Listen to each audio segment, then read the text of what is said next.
Our weaving region is about a 15-mile diameter area in northwestern New Mexico. We're about an hour south of the actual Four Corners on the New Mexico side of what's called the Chusca Mountains, which is a mountain range that runs along the Arizona-New Mexico border.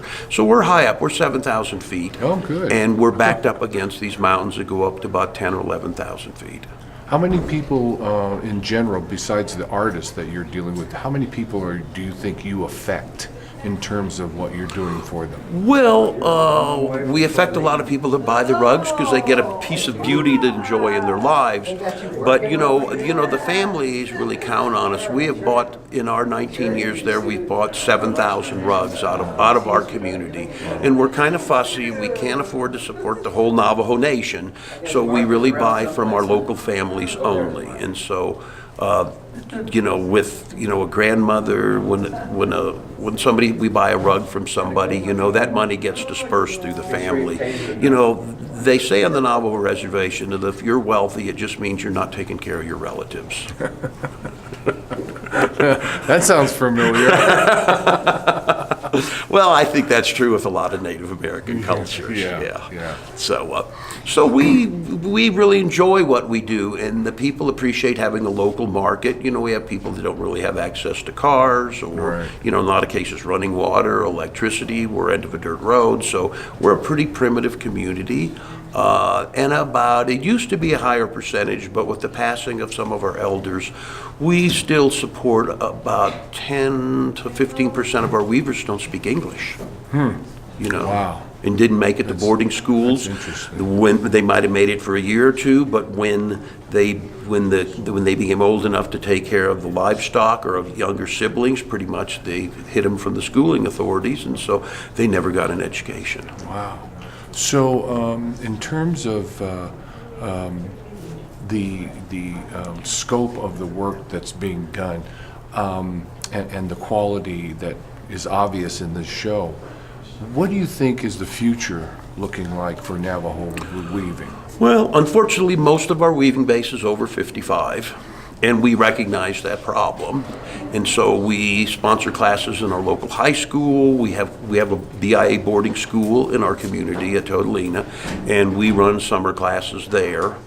And so we are very much into hoping that we see the tradition survive. We have bought well over 150 first rugs, which are people's first effort. So when grandma comes in and brings a rug, I bug the daughters, I bug the granddaughters, where's your rug, where's your rug, where's your rug, to try to see that they'll learn. Yeah. And so, the high school kids, who wants to do what grandma did in any culture, really? Right. And so we like to see that they learn. And a lot of times when they graduate from high school, they'll get out, they won't continue to weave. But as they start to get pregnant, have children, have families, there aren't a lot of jobs, obviously, on the Navajo reservation, unless you're lucky enough to get a tribal job or a government job. And so they realize it is a source of income, so they start weaving. And so former traders, I won't say bad about anything that happened, but if a trader went to buy a rug, he obviously, if he can pay a little bit less for it, it means he can sell it for less or maybe make more money. Right. We reverse that process. We talk the weavers up. We say, yeah, here's $2,000 for your rug. I'd rather give you $3,000 for the next rug. Make it bigger, make it finer, make it nicer. I've been a fairly high-end antique blanket dealer for years. I'm not afraid of the higher prices. And our better things sell. And so we really encourage the quality and try to see that the weavers get the lion's share of the money for the rug, because that's why they weave. And it's at best, a great, really productive weaver's lucky to make $1,000 a month on her weaving. Now, these are the best hand weavers in America. Wow. And who in America is the best at what they do and can only make $1,000 a month? It's terrible. But at a certain point, people will only pay so much for them. So it's a constant thing of working with the weavers. We're very open with the weavers of what we make, what we do, and we tell them, sure, we're going to make a little money on it, but don't you want us here for your next rug? Yeah. And those ladies are very bright. They're real intelligent. As you know in your culture, the elders are very bright. Yes. And so they get it. If you include them in the process, they understand it. Yeah. And certainly treat them And treat them with great respect. respect. Yeah, we love our weavers, and we love actually getting to be there. We feel we're very lucky we get to live in the community, and we end up helping in all kinds of ways. We try to take the old Star Trek idea of the prime directive, which is don't mess with the cultures that you run into. But we end up becoming advocates in all kinds of kind of bizarre situations where sometimes the people just don't know how to deal with the situation.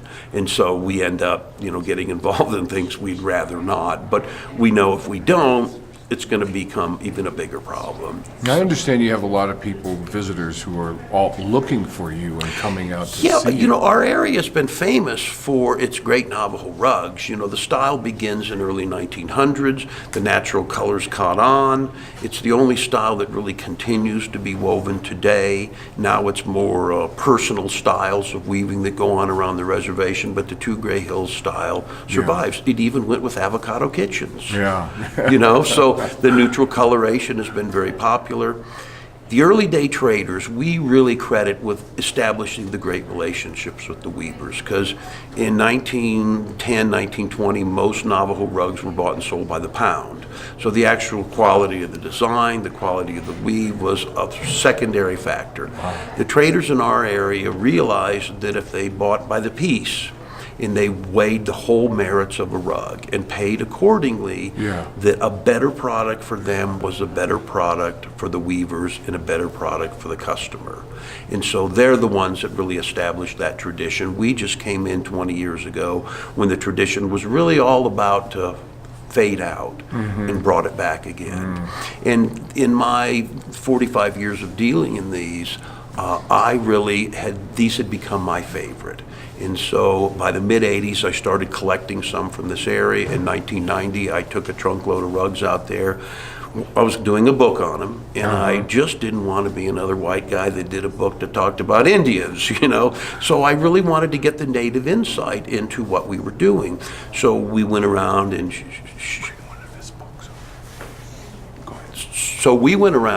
showed the rugs to the weavers and started getting a sense of what the different designs were. They started having photographs of their grandmothers, and we started gathering information. It led to doing genealogies of all the families, and it led to my book. To the Bible of Navajo weaving is what I call it. I don't care what anyone else says. And it's as big and heavy as one is.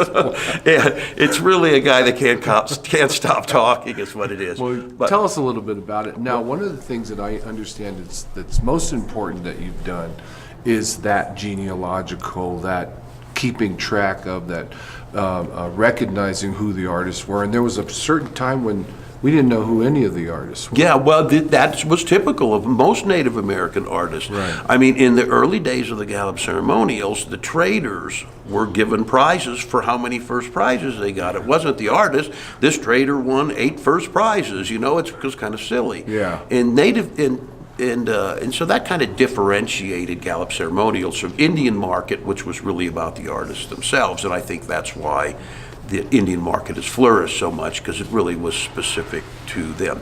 Right. But I was interested in how the weavers were related to one another. And so I started simply taking notes on these things and spent several years kind of piling those notes together. And because really the elders were the knowledgeable one, most of my interviews had to be in Navajo, so I had to learn the difference between a Shamasani, which is the grandmother on your mother's side, and a Shanali Asant, the grandmother on the father's side, which carries the clans, which is very important to the culture. And we had to learn these things, and so I slowly starting to put it together, these genealogy charts. And I'd be sitting interviewing a grandmother, the grandkids would be there, and they'd say, "You know more about my family than I do." And I'd say, "Well, whose fault is that? Your grandmother's sitting right there. You'll learn about it." And so we did manage to document a lot of very important information, I think, for the culture. And starting this project almost 30 years ago, it couldn't be done today. There's too many elders are gone now. Yeah. So the information's gone, unfortunately. So we documented it. And one friend of mine that teaches at IAIA tells me that someday people will come and prove, their Navajo heritage because it's listed in our book. Absolutely. You I know, think that's so very so true. it's a nice addition. And really, my intention was to show the young weavers who they came from and the great families they came from, so they can show the book, show the genealogy, and show this is who my family is. So they get maybe they have a little head start in trying to promote their own art. That's incredible. So tell us a little bit about putting this show together. Well, I'm a collectaholic. That, I got the disease very young in life. It was coins and stamps and butterflies. I approached everything this way of being a collector. So at a certain point, I decided to collect one of each of all the greatest master weavers' works. And so as I found a better piece, I updated. So what's represented here is 48. We have about 85 of what we consider the master weavers, which was the best of our area. I never believed there was going to be that many when I started this. And so these pieces represent from 1910 all the way through 2010, 2011 of our master weavers' work. Wow. And so that became the goal, was just to show the weavers' work. Every one of the text labels here has a little information on the weaver, technical aspects of the weaver, but to me most important, we have managed to obtain a photograph of every one of the weavers, even from back in 1920 and stuff. Which is something that I find to be really exceptional about the exhibit itself, because I know how rare that is to begin with. So I really recommend that people make the effort to come out and see this, because it's unusual and it's unique. Well, thanks. We're really about promoting our 150 and 175 contemporary weavers, and so we do a lot of these outreach things and try to figure out the best ways to show the tradition.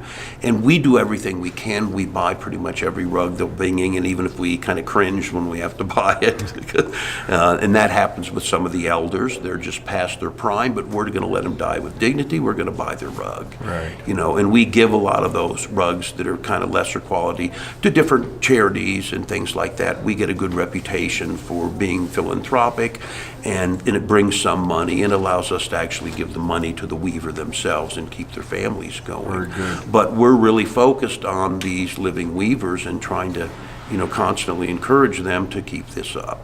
So one last question. How many rugs do your artists produce in a year? Well, it depends on the artist, obviously. Right. The bus driver at the boarding school is a weaver. The cook at the boarding school is a weaver. Our employees at the trading post are weavers. So it depends on, how much time they have. If they're soccer moms, they're going to have to spend time taking their kids to soccer things. So a 4x6 rug can take a year to a year and a half to make. And so if you ask the weavers how long they take, they always like to brag, I could do it in 2 months. I'm going, well, let's see how long it is before you bring it in. So then it's 6 months or 8 months before they bring it in. We have had rugs, special rugs that we've sponsored, because if you ask a lady to do something really special, she has to be supported in that time doing it.